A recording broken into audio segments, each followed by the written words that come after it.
WFSB Plus Original. This is the Capitol Rundown. Hi, everybody. Welcome to the Capitol Rundown. I'm Kara Sundlin. This is where we break down the politics affecting you with insiders from both sides of the aisle. We have former Republican House Leader Themis Klarides and Democratic strategist Jimmy Tickey. Thank you both for being here, as always, every Wednesday at 2. And, of course, you can find us afterwards on YouTube and on WFSB.com if you click on local news.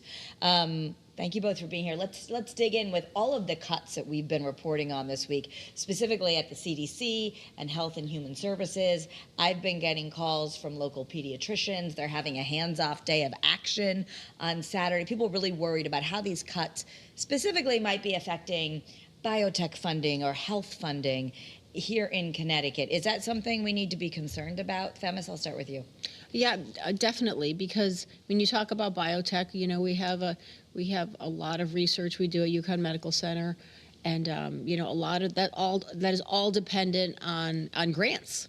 You know, a lot of people don't understand that those things are very much, if not completely, dependent on grants, and that helps us with our research and development and different things that help us keep people healthy and save lives. And you know, certainly with vaccines and health along the way, all of that is going to limit the amount of information we can get out, the low-income areas that we can help serve, the amount of vaccines we can get out. I mean, not to mention the fact that they never had the meeting last month to figure out what the flu vaccine is going to look at. You know, so there's like a big picture and a lot of individual issues that are being affected by it. Yeah. So wherever you stand on the health spectrum, the money factor of the money going to these grants, people's jobs, and then Jimmy, I would like you to weigh in, but it's also, I mean, we're reporting every day about measles outbreaks, things like that. Pediatricians, just today, the governor came out and the head of health saying, we got to make sure people stick to their vaccine schedules. I know there are some parents, and I've interviewed them, that don't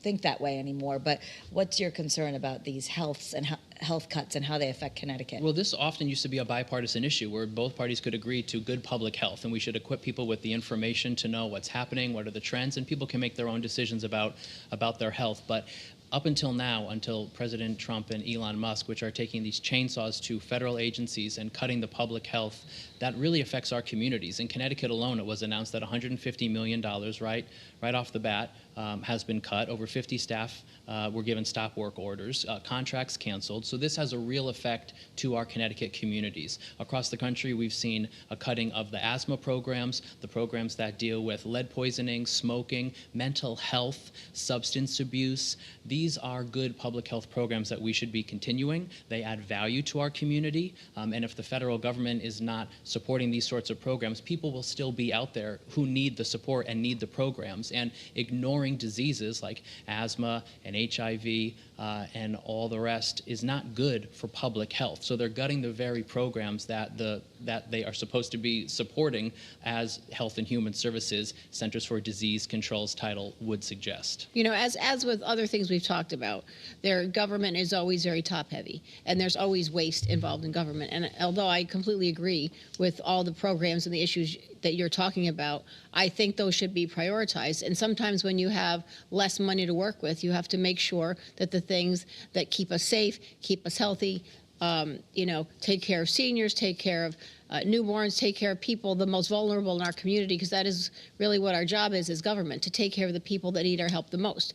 So although I certainly don't agree with cutting those programs, I do agree that those should be priorities in the health departments, and we should make sure that other areas that may not be working as efficiently as they can be, we should move to the side. Yeah, and this is also going to affect our own state budget, right? Because the governor is now calling meetings, local leaders are coming together saying, well, we're not just going to let vaccine health or other things go by the wayside. We might have to dig in to our guardrails and take money from our own state budget. How will that affect us, Themis? Well, that's a whole other conversation and another debate that we're going to be having for the next couple of months while the budget process in Hartford is playing itself out. I mean, the question of guardrails, which we put into law in 2017 when actually I was leader, make the state government do the same things you would do at home. Limit the amount you spend, limit the amount you borrow, right? And make sure that we do it in an effective and responsible way. because of those laws and those guardrails, we have a full rainy day fund, which is our budget reserve, the amount we save for rainy day. We have now started paying down pensions and different things that we had gotten woefully behind on before. So those things are very important to keep in place. However, there is a portion of that will say if the governor puts out an executive, says it's an emergency from his office, that they can go into that and use some of that rainy day fund money for an emergency such as this.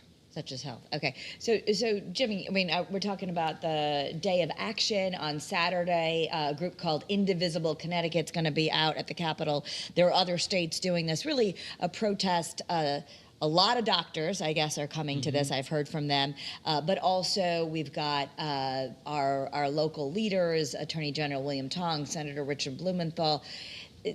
We just saw Cory Booker do a record speech standing there for hours and hours.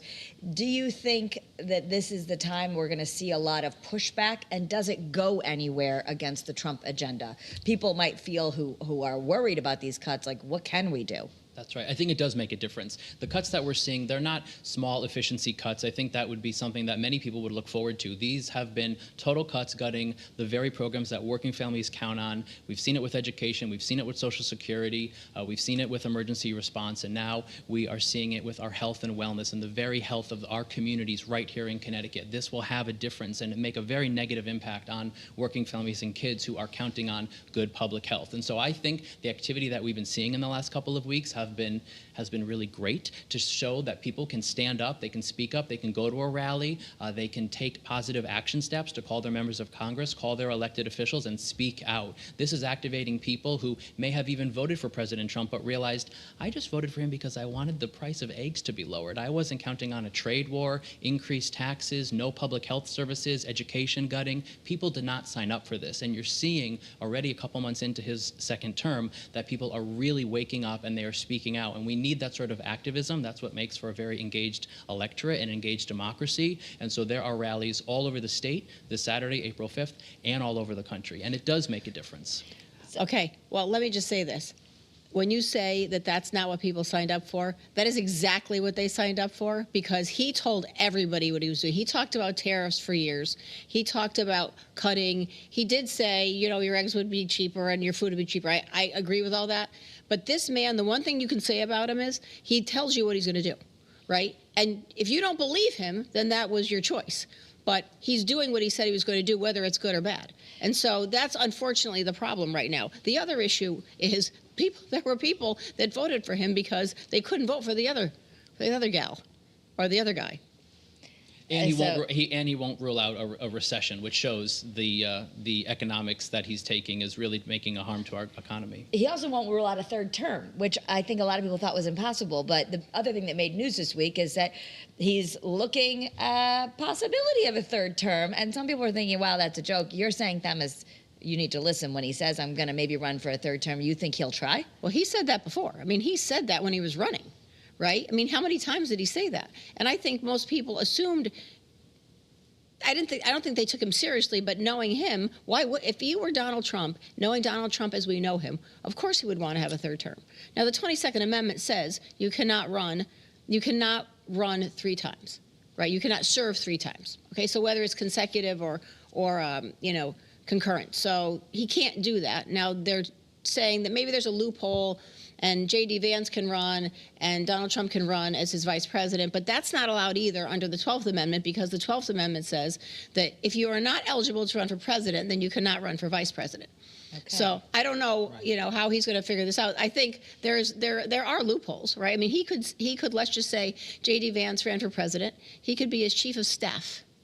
And then all of a sudden, J.D. Vance doesn't want to be there and the vice president doesn't want to be there and everybody else backs out, and next thing you know, we have a president. Right, he also could be that's all correct, and he also could be the Speaker of the House, the President, and then the Vice President could step aside, allowing him to rise up to President. But all of it is just, it's too much. The Constitution says that no president should be elected more than 2 terms. In this country, we do not elect a king. We elect a president for no more than 2 terms. Because remember, you do not have to be a member of the House of Representatives to be Speaker of the House.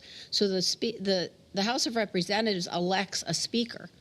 They could arguably, if we're talking crazy world now, which I think we are. We've arrived. Right, we have Crazy arrived. world. That you could arguably, whoever becomes president next time could then nominate him as Speaker. He's the Speaker of the House. The President and the Vice President step down, and because the Speaker of the House is the next in line after the Vice President. And keep in mind, this is a way for him to show that he could stay in power, and therefore that gives him more power now in this term, so that he doesn't ever feel like he's a part of a lame duck session. Like a lame duck. It's the perception of power. Stay tuned.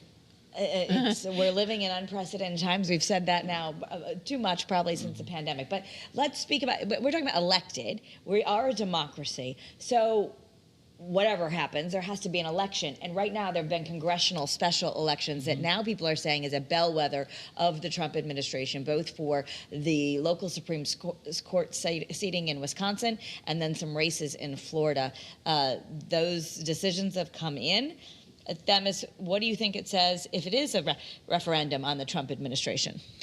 I think that both Republican and Democrat sides are reading too much into the results, meaning in Florida, there were two special elections. One was from Congressman Matt Gaetz, who didn't run again, and one was from Congressman Tim Walz, who is now the National Security Advisor. They were both very Republican districts. Now, the Democrats will argue that they won, but they didn't win by as much as they normally win, because Trump won by like 30 points last November. And it's true. They didn't win by as much. And the Republicans are screaming, we won, everything's the same. The Democrats are saying, well, you didn't win by as much. It's a couple months into the administration. So many things are going to happen in the next months, especially with the midterms, because midterms are what the elections that will be happening this coming November. That is something that you pay attention to, because they're notoriously and historically bad for the party in power. Yeah. Jimmy? Yes. Well, so far, I will say, so far this year, in all the special elections that we've had, whether they're federal or they're state, Democrats have really outperformed. And that, again, shows where the energy is. And so I think it was a good election night. Even in Florida, where we didn't win the congressional races, they were already in Republican hands. And those are districts that Trump won by 30 to 40 points. And while the Democrat lost, they lost by about 10 points. So you're seeing a narrowing, and you're seeing that we are really seeing energy on our side. But we do have a long way to go till 2026.